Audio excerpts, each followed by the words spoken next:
Bienvenue Valérie et merci d'avoir accepté l'invitation à partager tes expériences avec notre public sur un sujet d'actualité et d'importance. C'est à la fois un plaisir et un honneur pour moi de t'accueillir cet après-midi. Bonsoir Kétia, ravi d'être avec toi cet après-midi et je profite également pour te féliciter pour ce travail que tu effectues au sein de la société haïtienne parce que former les jeunes, former la société sur les ressources humaines est un lourd fardeau parce que nous savons que les ressources humaines, ce sont les piliers de toute entreprise, qu'il s'agisse d'une entreprise privée, entreprise publique et organisations internationales, etc.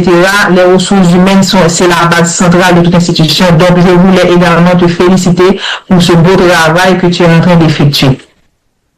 Tout à fait, je te remercie Valérie. Bon, nous allons rapidement commencer avec le thème du jour. D'après toi, faut-il gérer les conflits par la médiation ou par l'autorité?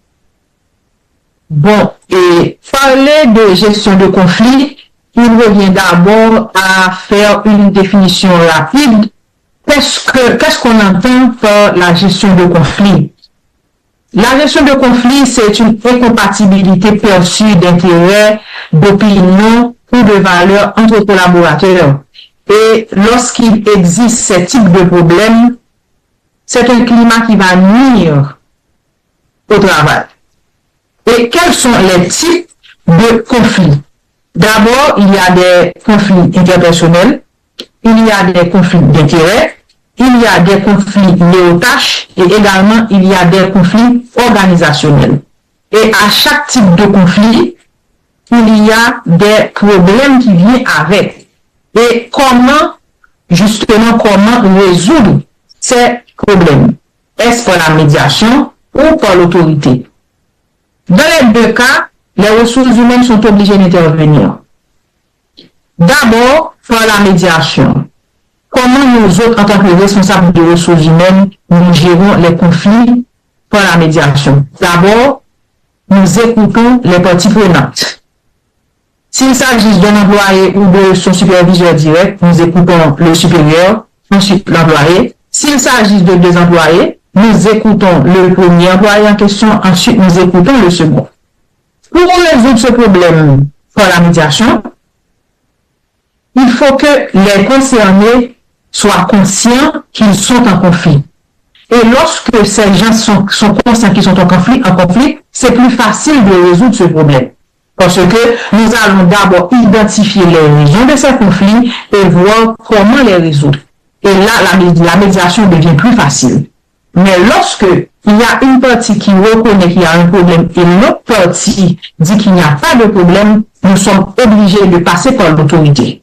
Et passer par l'autorité, les ressources humaines ne vont pas passer outre le supérieur hiérarchique. Nous allons prendre ces mesures en accord avec le superviseur. Parce que n'oubliez pas, il s'agit d'un département ayant des approches techniques. Et les ressources humaines, ils sont là pour la globalité. Maintenant, nous devrions travailler avec le supérieur direct pour savoir, dans ce point, dans ce cas technique, quelles sont les démarches à faire. Maintenant, lorsque le superviseur dit d'accord, nous allons faire 1, 2, 3. À partir de là, les ressources humaines vont accompagner ce superviseur dans la prise de décision. Mais normalement, dans la résolution de conflits, les deux peuvent gérer la situation. Mais nous commençons d'abord par la médiation. Si la médiation ne fonctionne pas, nous sommes obligés de prendre une décision. Parfait. D'après toi, quels sont les avantages de la médiation dans un conflit d'équipe? Dans un conflit, les avantages de la médiation, c'est beaucoup, je veux dire. D'abord, comme je viens de le dire dans la première question, il faut que les deux parties prenantes soient conscients qu'il existe un problème. Ensuite, résoudre un problème par la médiation, c'est favoriser aussi le climat de travail. Parce que c'est un moment d'écouter l'équipe, d'identifier le problème, de voir d'où provient ce problème et résoudre ce problème une fois pour toutes. Et gérer un conflit par la médiation, c'est éviter aussi la frustration de l'équipe. Parce que là, ça vous permet d'enquêter, de voir d'où découle le problème et quels ont été les faits déclencheurs de ce problème. Parfait, je te remercie. Dans quelle situation tu penses que l'autorité est nécessaire? Tu peux reprendre la question, s'il te plaît? Oui, dans quelle situation l'autorité est-elle nécessaire d'après toi? L'autorité devient indispensable lorsque le conflit impacte la performance, le respect des règles ou la sécurité psychologique de l'équipe. Et comme je viens de te le dire tout à l'heure, lorsque la médiation ne suffit pas, les responsables sont obligés de voir quelles sont les décisions à prendre et ceci de manière drastique. Pourquoi? Parce que travailler dans un climat frustrant, travailler dans un climat où il existe le tohu-bohu, ça va diminuer la performance. Et diminuer la performance, nous aurons zéro production. Et quel que soit le travail se repose sur les résultats, sur les performances. Et une équipe qui se trouve en désaccord, nous n'aurons pas de production. Et cette équipe-là ne sera pas productive. De ce fait, il est important que les responsables interviennent à ce niveau. Car nous, en tant que responsables, nous sommes engagés dans le respect de la culture organisationnelle de l'institution. Nous sommes engagés également d'accompagner chaque employé dans leurs tâches respectives. Donc maintenant, s'il existe un problème, il revient à nous autres responsables de prendre des bonnes décisions pour le futur de l'institution. Comment tu peux faire ou bien comment est-ce que quelqu'un peut faire pour distinguer un conflit qui peut être résolu par le dialogue d'un conflit qui exige une décision ferme ou bien l'autorité? Bon, de mon côté, je regarde 3 éléments. D'abord, le niveau d'émotion, ensuite, la volonté de collaborer, et puis l'urgence de la situation. Par rapport à ça, nous allons voir quel point mettre en branle pour résoudre le problème. Parce que le plus souvent, et je vais te parler d'expérience, les conflits proviennent toujours d'un point personnel. Et lorsque la personne en question laisse le côté professionnel pour mettre toute l'émotion dans ce problème, ça devient plus difficile à résoudre. Si le conflit bloque l'activité ou devient toxique, nous sommes obligés de prendre une décision ferme. Parce que, comme je viens de le dire, notre principale tâche, c'est de renforcer l'image de l'institution et de renforcer un climat agréable pour que tout le monde puisse être productif et également éviter les frustrations. Donc voilà. Parfait. Alors, nous allons rapidement pu voir les techniques de résolution des conflits. On a vu la médiation qui repose sur l'écoute active, la recherche de compromis et la facilitation du dialogue, qui permet aussi de transformer un affrontement en opportunité de collaboration. À l'opposé, nous avons rapidement discuté de l'autorité qui consiste à prendre une décision rapide, parfois sans concertation, afin de préserver l'ordre et l'efficacité immédiate. Maintenant, allons regarder rapidement les erreurs fréquentes des managers. Les managers. Oui, de ton expérience en entreprise, quelle erreur as-tu observé chez des managers dans la gestion des conflits? Bon, et les managers ont toujours tendance à se regarder de haut.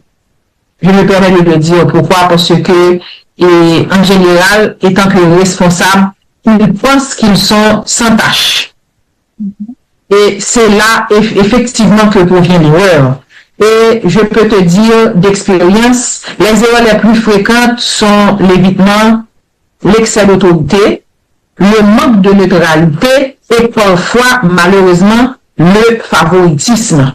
Et lorsque nous nous trouvons dans ces situations, et je peux te dire que gérer un conflit entre employés, c'est plus simple. Mais lorsque tu te trouves en face d'un manager qui présente ces anomalies et il s'avère un petit peu plus difficile pour nous autres comme responsables de ressources humaines. Particulièrement lorsque tu te trouves en face de 2 managers et 2 responsables qui se trouvent en conflit. Donc, et ça, c'est plus difficile pour nous autres en ressources humaines de les résoudre parce que cela prend plus de temps. D'abord, il faut toujours enquêter pour savoir les causes profondes du problème. Ensuite, rencontrer chaque responsable. D'abord, pour écouter les échanges psychologiques avant même d'entrer dans les échanges professionnels et techniques. Il faut écouter toutes les émotions que la personne intègre dans ce conflit qui se trouve strictement professionnel, mais la personne vient aussi avec ses aspects personnels et c'est encore plus dangereux et c'est plus long à résoudre. Maintenant, quelles sont notre approche en tant que responsable de ressources humaines? D'abord, nous essayons de voir c'est quoi les causes profondes. Ensuite, essayez de joindre les deux bouts. Essayez de joindre les deux bouts en nous basant sur les principes organisationnels. Et il est important de souligner que chaque institution a ses principes organisationnels. Et en tant que responsable de ressources humaines, nous devrions nous baser sur les principes organisationnels de l'institution afin de remettre chaque responsable à leur place et de les rappeler c'est quoi notre mission.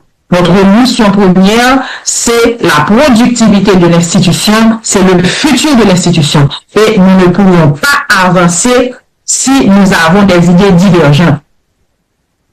S'ils comprennent, good, nous allons avancer. Mais parfois, une partie comprend et l'autre récidive. Et maintenant, la partie qui récidive, de temps en temps, il va contrôler la partie adverse pour voir toutes les failles. Et c'est un problème qui va persister. Maintenant, c'est quoi notre rôle en tant que responsable de ressources humaines? Nous devrions accompagner ces deux responsables afin d'éviter des problèmes à long terme. Donc voilà. C'est pourquoi, d'après toi, l'évitement peut aggraver un conflit. Et me basant sur mes expériences, je peux te dire qu'un conflit non traité ne disparaît pas. Il s'enracine. Et lorsqu'il s'enracine, comme je viens de t'indiquer tout à l'heure dans la première intervention, nous devrions veiller à ce que cela ne s'envenime pas. Et parfois, lorsqu'il s'agit de deux managers, ils peuvent, chaque personne de leur côté, travailler avec leur équipe pour créer un climat toxique. Et créer un climat toxique entre équipes, c'est comme si nous sommes dans le mondial, nous nous battons pour la Coupe du Monde.